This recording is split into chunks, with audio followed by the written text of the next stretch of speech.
RCB versus LSG. RCB ಆರ್ಭಟಕ್ಕೆ ಧೂಳಿಪಟವಾದ ಲಖನೌ. 4ನೇ ಜಯದೊಂದಿಗೆ ಅಗ್ರಸ್ಥಾನಕ್ಕೇರಿದ ರಜತ್ ಪಡೆ. ರಾಯಲ್ ಚಾಲೆಂಜರ್ಸ್ ಬೆಂಗಳೂರು ತಂಡ ಲಖನೌ ಸೂಪರ್ ಜೈಂಟ್ಸ್ ವಿರುದ್ಧ ಸುಲಭ ಜಯ ಸಾಧಿಸಿದ ಅಂಕಪಟ್ಟಿಯಲ್ಲಿ ಅಗ್ರಸ್ಥಾನಕ್ಕೇರಿದೆ. ಬೆಂಗಳೂರಿನ ಎಂ ಚಿನ್ನಸ್ವಾಮಿ ಮೈದಾನದಲ್ಲಿ ನಡೆದ ಪಂದ್ಯದಲ್ಲಿ ಮೊದಲು ಬ್ಯಾಟಿಂಗ್ ಮಾಡಿದ ಲಖನೌ ತಂಡ 20 ಓವರ್ಗಳಲ್ಲಿ ಕೇವಲ 146 ರನ್ ಗಳಿಸಿತ್ತು. ಲಖನೌ ಪರ ಆರಂಭಿಕ ಬ್ಯಾಟ್ಸ್ಮನ್ ಮಿಚೆಲ್ ಮಾರ್ಷ್ 40 ರನ್ ಗಳಿಸಿದರೆ ಮುಕುಲ್ ಚೌಧರಿ 39 ರನ್ ಮತ್ತು ಆಯುಷ್ ಬದೋನಿ 38 ರನ್ ಗಳಿಸಿದ್ದರು. 147 ರನ್ಗಳ ಸಾಧಾರಣ ಗುರಿ ಬೆನ್ನಟ್ಟಿದ ಆರ್ಸಿಬಿ 15.1 ಓವರ್ಗಳಲ್ಲಿ 5 ವಿಕೆಟ್ ಕಳೆದುಕೊಂಡು ಗುರಿ ತಲುಪಿತು.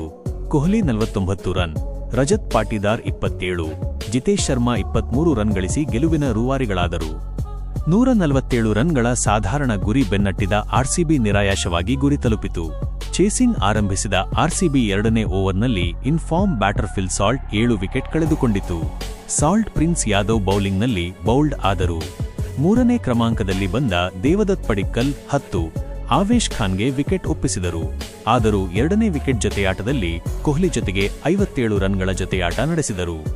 ಇಂಪ್ಯಾಕ್ಟ್ ಪ್ಲೇಯರ್ ಆಗಿ ಕಣಕ್ಕಿಳಿದಿದ್ದ ವಿರಾಟ್ ಕೊಹ್ಲಿ 34 ಎಸೆತಗಳಲ್ಲಿ 6 ಬೌಂಡರಿ 1 ಸಿಕ್ಸರ್ ಸಹಿತ 49 ರನ್ ಗಳಿಸಿ ಔಟ್ ಆಗುವ ಮೂಲಕ ಕೇವಲ 1 ರನ್ನಿಂದ ಅರ್ಧಶತಕ ಮಿಸ್ ಮಾಡಿಕೊಂಡರು.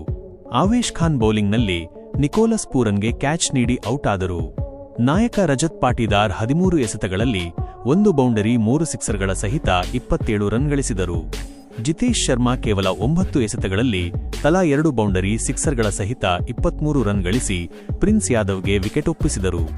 ಕೊನೆಯಲ್ಲಿ ಟಿಮ್ ಡೇವಿಡ್ 8 ಎಸೆತಗಳಲ್ಲಿ ತಲಾ 1 ಬೌಂಡರಿ ಸಿಕ್ಸರ್ ಸಹಿತ ಅಜೇಯ 14, ಶೆಫರ್ಡ್ 8 ಎಸೆತಗಳಲ್ಲಿ ತಲಾ 1 ಬೌಂಡರಿ ಸಿಕ್ಸರ್ ಸಹಿತ ಅಜೇಯ 14 ರನ್ ಗಳಿಸಿ ತಂಡವನ್ನ ಗೆಲುವಿನ ಗಡಿ ದಾಟಿಸಿದರು. ಲಖನೌ ಸೂಪರ್ ಜೈಂಟ್ಸ್ ಪರ ಪ್ರಿನ್ಸ್ ಯಾದವ್ 32ಕ್ಕೆ 3, ಆವ್ರಿಷ್ ಖಾನ್ 23ಕ್ಕೆ 2 ವಿಕೆಟ್ ಪಡೆದರು.